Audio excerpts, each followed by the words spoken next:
नमस्कार मित्रों। आज का जो करंट अफेयर में मुझे जो सबसे काम का जो करंट अफेयर लगा आप सभी के लिए, उसके बारे में हम लोग थोड़ा देखते हैं। मित्रों, आज का एक करंट अफेयर आया है telecom regulatory authority of India की तरफ से।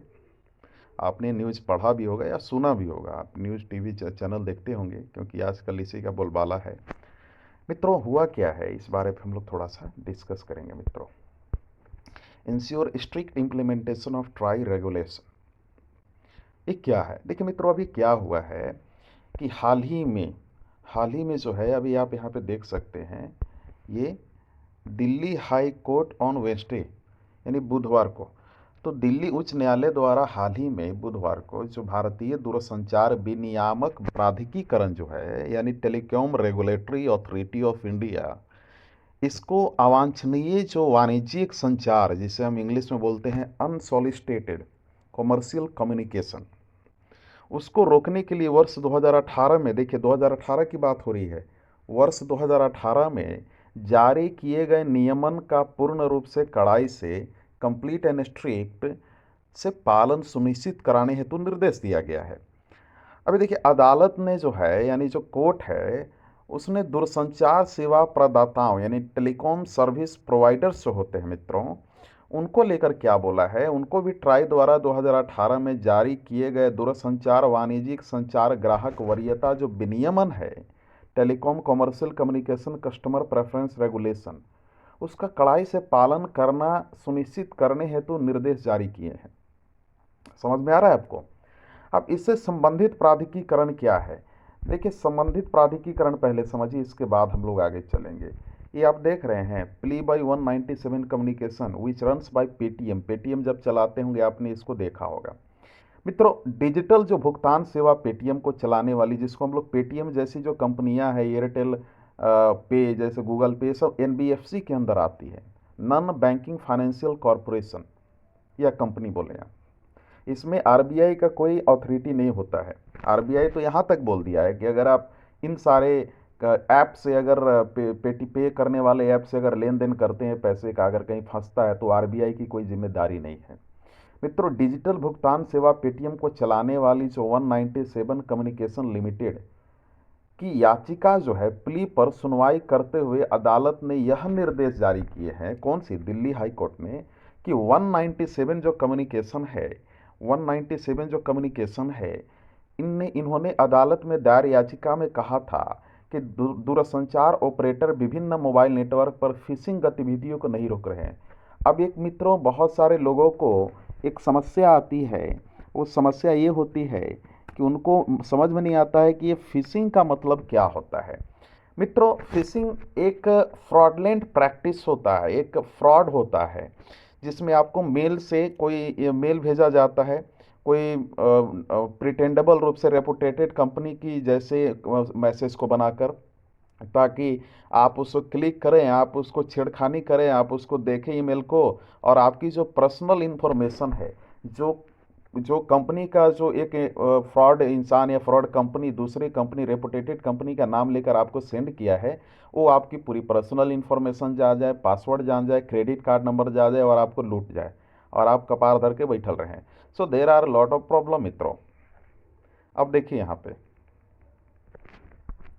मित्रों, तो अभी क्या है कि गतिविधि जो दूरसंचार ऑपरेटर विभिन्न मोबाइल नेटवर्क पर फिशिंग गतिविधियों को नहीं रोक रहे हैं, ये याचिका में कहा था 197 ने, और इसके कारण उसके लाखों ग्राहकों को मोबाइल नेटवर्क पर धोखा दिया गया है, जिससे कंपनी के प्रतिष्ठा को हानि पहुंची है। सही भी है, आए दिन आपने सुना होगा, कभी कॉल आ गया, कोई बोलता है कि स्कॉर्पियो दे देंगे, कोई बोलता है सफारी दे देंगे, कोई बोलता है कोई बोलता है कि भाई आपको 10,000 रुपया दे देंगे सर, आप हमको इतना पैसा भेजिए। कभी कभी आपको काफ़ी जिसे बोलते हैं कि अच्छा अच्छा बात सुनने को मिलता होगा उधर से जो कॉल करता है। तो कहीं ना कहीं इस वजह से कंपनी की प्रतिष्ठा बर्बाद हो रही है। मित्रों, दूरसंचार वाणिज्यिक संचार ग्राहक वरीयता नियमन क्या है, इस बारे में थोड़ा समझिए, जिसे हम लोग telecom commercial communication customer preference regulation बोलते हैं। मित्रों, विनियमन के अनुसार कंपनियों को वाणिज्यिक एसएमएस, कभी कभी आपने देखा होगा कोई एसएमएस चला जाता, 62,000 कमाइए, किसी पेटीएम के नाम पर कॉल करने के लिए खुद को पंजीकृत कराना होगा। है ना। इससे नियामक के लिए धोखाधड़ी करने वाली कंपनियों को विनियमित करने में मदद मिलेगी। ये टीसीसी सीपीआर 2018 में दिया गया है। टेलीकॉम कंपनियों के लिए अपने ग्राहक डेटा तक पहुंच प्रदान करने से पहले उनके साथ पंजीकरण कराने वाली जो कंपनियों, जिसे हम लोग पंजीकृत टेली मार्केटर अथवा आरटीएमएस को सत्यापित करना आवश्यक है। मित्रों, विनियमन में बाजार में नवाचार की अनुमति देते समय नियामक अनुपालनों को सुनिश्चित करने हेतु पंजीकृत तकनीक यानी रेग टेक जिसे बोलते हैं, रेग और टेक, तो रेग टेक के रूप में डिस्ट्रीब्यूटेड लेजर टेक्नोलॉजी या ब्लॉकचेन को अपनाने का सुझाव दिया गया है। मित्रों, आपको ये समझ में आ गया होगा मैं क्या बताने की कोशिश कर रहा हूँ। मित्रों, इसी के साथ हमारा अगला जो न्यूज है वो है one district one production scheme, जो कि पीआईबी से है, प्रेस इंफॉर्मेशन ब्यूरो से। मित्रों, इस बारे में हमें देखना है ये न्यूज क्या है। मित्रों, हुआ क्या है कि आप इसका मतलब क्या बोलेंगे one district one program scheme को लेकर, वन प्रोडक्ट स्कीम, इसका मतलब होता है एक जिला एक उत्पाद योजना, ओडोप इसको बोला जाता है, ओडोप। मित्रों, एक जिला एक उत्पाद वन डिस्ट्रिक्ट वन प्रोडक्ट योजना के तहत जो उत्तर प्रदेश सरकार है, उन्होंने बागवानी जो वस्तु होती है ना, जो बगीचे में लगाई जाती है, उसके उत्पादन में सहायता प्रदान करने तथा जो स्कूली बच्चों को हम बोल सकते हैं कि बेहतर पोषण प्रदान करने के लिए जो आंगनवाड़ी योजनाओं और प्राथमिक जो विद्यालय हैं मित्रों, उनमें मध्याह्न भोजन योजना के अंतर्गत गर्म पकाए जाने वाले भोजन में सुनहरी कंद, आपने सुना होगा, सुनहरी कंद को शामिल किया जा सकता है। और हाँ, यह नारंगी मांसल मीठे आलू की भांति एक स्वादिष्ट और पोषक कंद होता है, जिससे बच्चों का जो न्यूट्रिशन है, जो ग्रो हम बोल सकते हैं in all level, mind development, mental support को लेकर हर चीज़ वो प्रोवाइड करता है, उसमें क्वालिटी होती है। अब ये प्रमुख बिंदु क्या है मित्रों? प्रमुख मित्रों बिंदु आप देखिए, ओडीओपी कार्यक्रम के जो प्रारंभिक चरण के तहत 27 राज्य, ध्यान दीजिएगा 27 राज्य, 103 जिले और 106 उत्पादों को चिन्हित किया गया। इसी के साथ कमेंट में लिख दीजिए पूरे भारत में कितने जिले हैं। मित्रों, पश्चिम बंगाल को छोड़कर भारत के सभी राज्यों, है ना, और जिलों में जो हम बोल सकते हैं कि राज्य निर्यात संवर्धन समिति, जिसे इंग्लिश में क्या बोलते हैं, स्टेट एक्सपोर्ट प्रमोशन कमेटी, और जिला निर्यात संवर्धन समिति यानी डिस्ट्रिक्ट एक्सपोर्ट प्रमोशन कमेटी, इसका गठन किया गया है। मित्रों, ओडोप योजना के बारे में जानिए। मित्रों, ये है क्या? देखिए, ये जो है, इस योजना को शुरुआत सबसे पहले उत्तर प्रदेश सरकार द्वारा की गई थी। वैसे भी ये सरकार काफ़ी फास्ट है मित्रों। इस योजना का उद्देश्य राज्य में संबंधित जिलों के पर्याय पारंपरिक उद्योगों को एक प्रोत्साहन प्रदान करना है। अच्छा, ये तो आप देख लिया। ओडोप का लक्ष्य उत्पादन, उत्पादकता एवं जो आय, जो हम इनकम बोल सकते हैं, और जो लोकल शिल्प कला होता है उसका संरक्षण और उसका विकास, उसका प्रमोशन और कला का प्रोत्साहन, लोगों को सपोर्ट, जो कला जो होता है उसको सपोर्ट करना, उत्पाद की जो क्वालिटी, गुणवत्ता जिसे हम बोलते हैं, और कौशल विकास में सुधार में वृद्धि करना ही इनका मेन उद्देश्य है। अब इसकी पृष्ठभूमि जानिए। मित्रों, यह योजना मूल रूप से एक जापानी व्यवसाय विकास की अवधारणा है, आइडियोलॉजी है। इसके लिए वर्ष 1979 में काफ़ी प्रसिद्धि हासिल हुई थी। उस समय काफ़ी अपने चरम पे था, काफ़ी वो फैला था, एक्सपैंड हुआ था इस मामले में, काफ़ी नाम था इनका।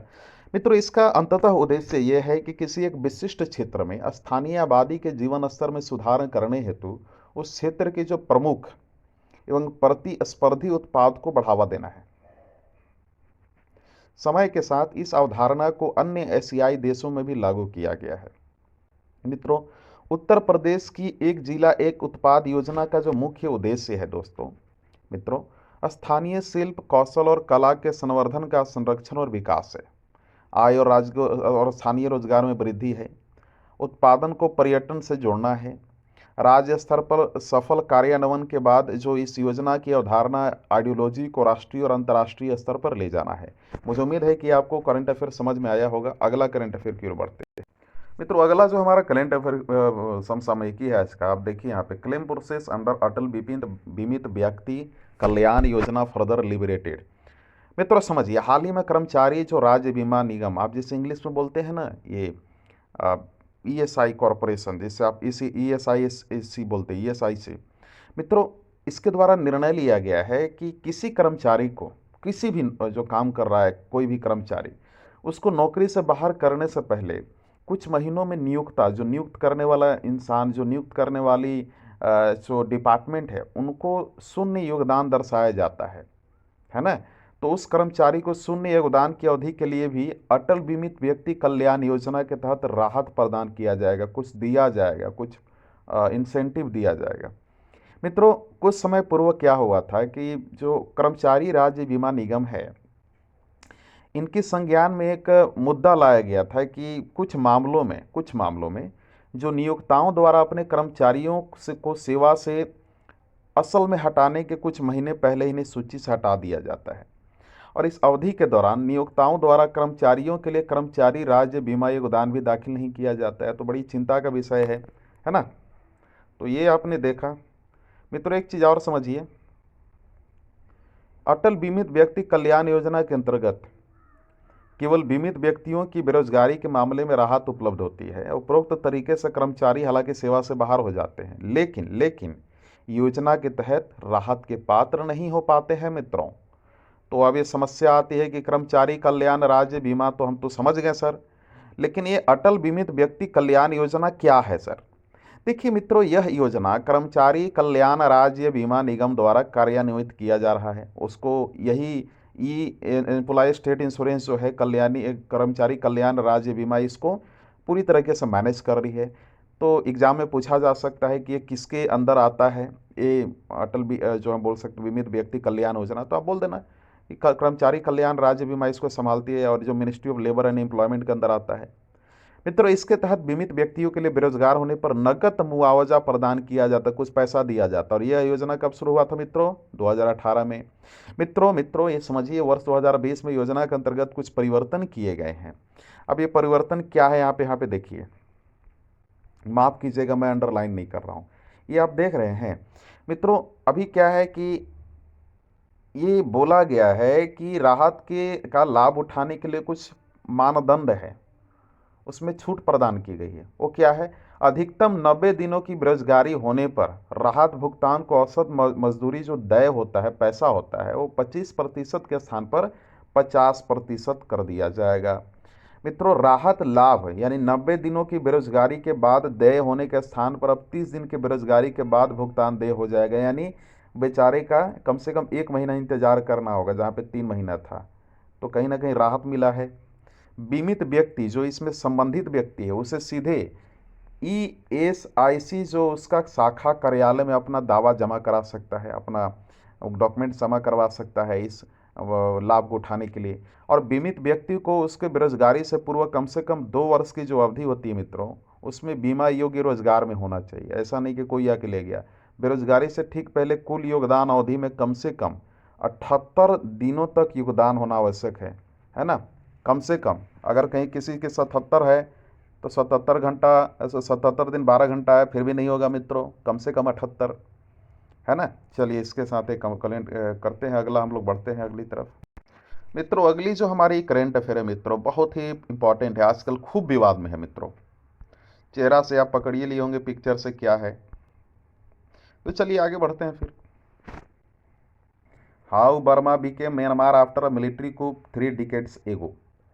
मित्रों, म्यांमार बनाम बर्मा विवाद को लेकर है, समझ में आ रहा है। तो बर्मा कैसे म्यांमार बना, जो मिलिट्री कब्जे के बाद 3 दशक पहले। मित्रों, हाल ही में म्यांमार के सेना द्वारा तख्ता पलट करके सत्ता हथिया लिया गया, कब्जा कर लिया गया है। ब्रिटिश शासन से वर्ष 1948 में आज़ाद होने के बाद म्यांमार के इतिहास में ऐसा तीसरी बार हुआ है। और वर्ष 1988 में अगर आप देखिए, वर्ष 1988 में जैसे ही पिछले सैन्य तख्ता पलट के बाद, पिछला जो 1988 में भी एक बार सेना ने कब्जा किया था, तो सेना ने देश का नाम बदलने संबंधी एक निर्णय लिया, जो कि दशकों बीत जाने के बाद भी आज विवादास्पद बना हुआ है। तो अब यहाँ पे एक सवाल आता है कि बर्मा किस प्रकार म्यांमार में परिवर्तित हुआ। तो हर कोई जानना चाहेगा भाई, तो जानिए मित्रों, समझिए। 19वीं सदी मतलब क्या हुआ? 1800 से लेकर 1900 के बीच वाला 19वीं सदी के अंदर आता है। तो इस दौरान ब्रिटिश साम्राज्यवादी ने इंपेरियलिस्ट्स ने जब वर्तमान म्यांमार पर कब्जा किया था 19वीं सेंचुरी में, तो इसे वहाँ एक प्रमुख स्थानीय जातीय समूह जिसका नाम था बर्मन, यहाँ देखिए, यानी बमार, यानी बामरा बोल सकते हैं, इनके नाम पर बर्मा नाम दिया। और इस पर औपनिवेशिक भारत भारत के एक प्रांत के रूप में शासन किया, यानी Burma was separated from British India and made a separate colony, है ना। मित्रों एक चीज़ और समझे जो आपके लिए काफ़ी इंपॉर्टेंट है, वो क्या है मित्रों, कि यह व्यवस्था जो है वर्ष हम बोल सकते हैं कि 1937 तक जारी रहा। कब तक जारी रहा? 1937 तक जारी रहा मित्रों। अब यहाँ पे आप देखिए, मैं आगे बढ़ गया थोड़ा, यहाँ देखिए 1937 तक। इसी वर्ष बर्मा को ब्रिटिश भारत से अलग करके एक अलग उपनिवेश बना कर दर्जा दिया गया 1937 में। और वर्ष 1948 में देश की आज़ादी हासिल के बाद भी पुराने नाम को बरकरार रखा गया तथा यह इसका क्या नाम दिया गया उस समय? Union of Burma. क्या नाम दिया गया? Union of Burma. अब वर्ष 1962 की अगर मैं बात करूं तो वर्ष 1962 में आपको ध्यान देना है कि सेना ने पहली बार तख्ता पलटकर सत्ता ग्रहण की और वर्ष 1974 में इसके आधिकारिक नाम को बदलकर क्या किया? Socialist Republic of the union of Burma कर दिया। एग्जाम में पूछा जा सकता है कि ये नाम कब किया गया था, तो आपको याद रखना है। फिर वर्ष 1988 में देखिए, इन लोग माना नहीं, अपना जो है जुल उजुल करते रहा और एक लोकप्रिय विद्रोह के दबाने के बाद सैन्य बलों ने वहाँ के देश में दूसरी बार सत्ता हासिल की और इसके आधिकारिक नाम को यूनियन ऑफ बर्मा में परिवर्तित कर दिया। इसके एक साल बाद जुंटा ने एक कानून बना कर बर्मा को म्यांमार में परिवर्तित कर दिया, यानी जुंटा यानी वहाँ की आर्मी, और देश का नाम यूनियन ऑफ म्यांमार रख दिया। मतलब उनको चैन नहीं आ रहा था एक नाम से, है ना। अब इनके इसलिए एक गाना हो सकता है कि मुझे नींद नहीं आए मुझे चैन नहीं आए, वो जो गाना है ना, आपने सुना होगा, वही इनके लिए लागू हो रहा है ना। इनको नींद नहीं आ रहा ना चैन आ रहा है, खाली नाम बदलते जा रहे हैं। मित्रों आगे बढ़ते हैं हम लोग। इस नाम परिवर्तन के पीछे तर्क क्या है होंगे, इसके निहितार्थ, क्योंकि जो इंटेलेक्चुअल होते हैं, बुद्धिजीवी लोग, ये जानना चाहते हैं। देखिए मित्रों, सेना ने देश का नाम परिवर्तन करने का उद्देश्य औपनिवेशिक गति से विरासत में मिले नाम का त्याग करना और एक नया नाम ग्रहण करना बताया।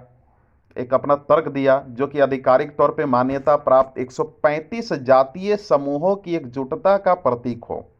यह ध्यान दीजिएगा मित्रों, एक चीज ध्यान देना है कि न कि केवल बर्मन जातीय समूह का ये वैसा बोला गया। हालांकि कुछ क्रिटिक्स यानी आलोचकों का कहना है कि बर्मी भाषा में म्यांमार और बर्मा का एक ही अर्थ होता है, केवल बर्मा को आम बोलचाल में म्यांमार कहा जाता है। तो ये मित्रों आपने देखा, आप यहाँ पे ट्वीट देख सकते हैं, टॉम पेपिंस्की का है ना। ये आप देख सकते हैं नाम क्यों चेंज किया गया, स्टार्ट बिकम, ये सब फालतू है। जो इंपॉर्टेंट था मैंने आपको बता दिया। मित्रों अगला जो हमारा करंट अफेयर समसामयिकी है उसके बारे में थोड़ा जान लेते हैं।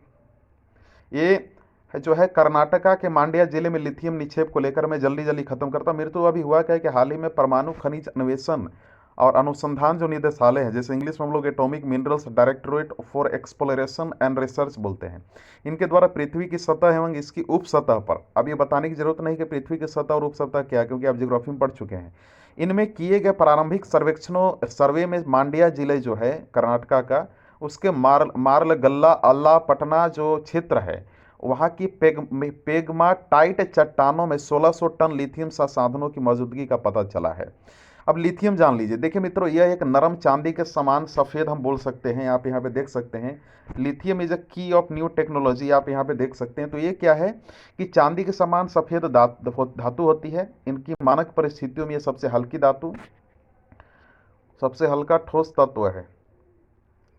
यह कहते अधिक प्रतिक्रियाशील और ज्वलनशील होती है। इसे खनिज तेल में संग्रहित किया जाना चाहिए और यह क्षारीय एवं दुर्लभ धातु होता है।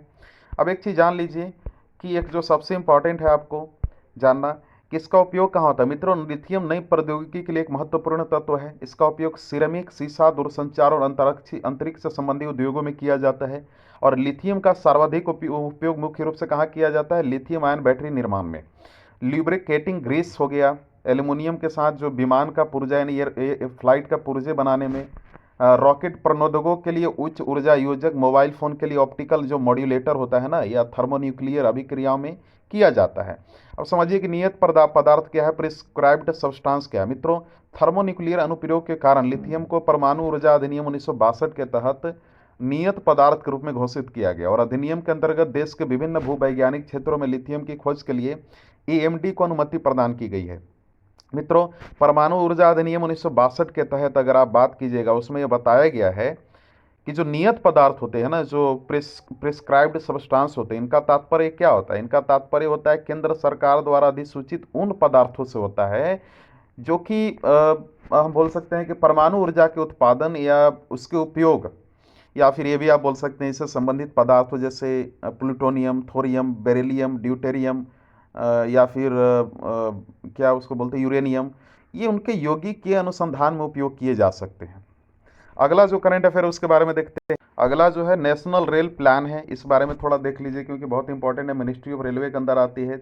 अभी देखिए न्यूज़ क्या है मित्रों, the government has issued the draft final report, यानी हाल ही में सरकार द्वारा जो है नेशनल रेल प्लान, जिसे हम हिंदी में बोलते हैं राष्ट्रीय रेल परियोजना, इसके लिए अंतिम मसौदा रिपोर्ट जारी की गई है।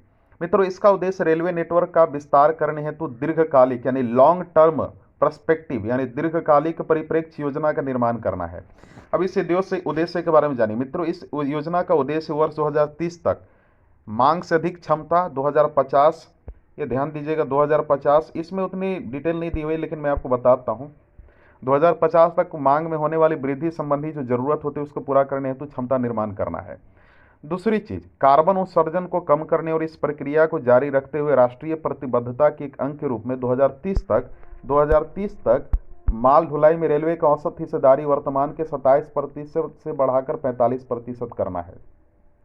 अब जानिए कि ये भी करना है कि मालगाड़ियों की जो औसत गति वर्तमान के 22 किलोमीटर प्रति घंटे से बढ़ाकर 50 किलोमीटर प्रति घंटा करने का जो है ये किया गया। ये कारण है माल ढुलाई के समय में कमी लाने के लिए ऐसा किया गया है।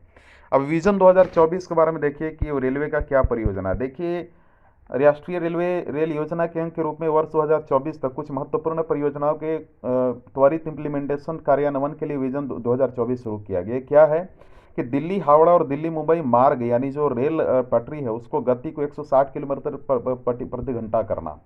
अन्य सभी स्वर्णिम चतुर्भुज, स्वर्णिम विकर्ण यानी गोल्डन क्वाड्रिलेटरल, जो कि आपने देखा होगा दिल्ली, मुंबई, कोलकाता और फिर इसके बाद चेन्नई, इनकी मार्गों पर गति के 130 किलोमीटर प्रति घंटा का थोड़ा सा डेवलपमेंट करना, बढ़ाना। भीड़ भाड़ वाले मार्गों की मल्टी ट्रैकिंग करना, 100% इलेक्ट्रिफिकेशन यानी विद्युतीकरण करना। ये हो गया। अगला करंट अफेयर देखिए मित्रों, ये जो है आपने देखा ethanol as an alternate fuel, ये क्या है मित्रों, ये जान लीजिए, ये आप ऑलरेडी देख चुके हैं। हल्का फुल्का मैं बताता हूँ जो इंपॉर्टेंट है। देखिए, government has promoting use of ethanol as blend stock with main automotive fuel like petrol in line with the national policy on biofuels 2018। समझिए मित्रों, सरकार द्वारा इथेनॉल मिश्रित जो पेट्रोल, जिसे एथेनॉल ब्लेंडेड पेट्रोल बोलते हैं, इसकी प्रोग्राम कार्यक्रम के तहत राष्ट्रीय जैव ईंधन निधि जो नेशनल पॉलिसी इन बायोफ्यूल्स के अनुरूप पेट्रोल जैसे मुख्य मोटर वाहन ईंधनों के साथ इथेनॉल को मिश्रण को बढ़ावा दिया जा रहा है। मित्रों, इस नीति में वर्ष 2030 तक पेट्रोल में 20% एथेनॉल के मिश्रण का लक्ष्य निर्धारित किया गया है। अब मैंने आपको बता दिया, एक चीज़ आप समझ लीजिए कि एथेनॉल क्या है, मैंने बता दी ऊपर लेकिन फिर भी आप समझिए। मित्रों, एथेनॉल का उत्पादन स्टार्च की उच्च मात्रा वाली जो फसल होती है ना, जैसे गन्ना हो गया, मक्का हो गया, गेहूं, इन सब में किया जाता है। और भारत में खास तौर पे इनका उत्पादन मुख्यतः गन्ना के सिरे से जो किण्वन निकलता है ना, किण्वन प्रक्रिया द्वारा किया जाता है। और इथेनॉल को विभिन्न सम्मिश्रणों को बनाने के लिए गैसोलीन के साथ मिश्रित किया जाता है। गैसोलीन एक केमिकल इक्विपमेंट है, गैसोलीन एक केमिकल सब्सटेंस है। क्योंकि एथेनॉल के जो अणु होते हैं, एटम्स होते हैं, उनमें ऑक्सीजन पाया जाता है, आपको मालूम होगा, और जिसकी वजह से इंजन जो है और ईंधन को कंप्लीटली दहन करने में सक्षम होता है। और एज ए कंसिक्वेंटली यानी परिणाम स्वरूप उत्सर्जन और पर्यावरण प्रदूषण कम होता है। मित्रों, इथेनॉल का उत्पादन सूर्य की ऊर्जा प्राप्त करने वाले पादपों से किया जाता है, इसलिए एथेनॉल को नवीनकरणीय ईंधन भी माना जाता है। मित्रों, अब इसी के साथ मेरा करंट अफेयर आज का कंप्लीट हुआ। कल का हम लोग आगे लेकर बढ़ेंगे। मित्रों, वीडियो देखने के लिए धन्यवाद।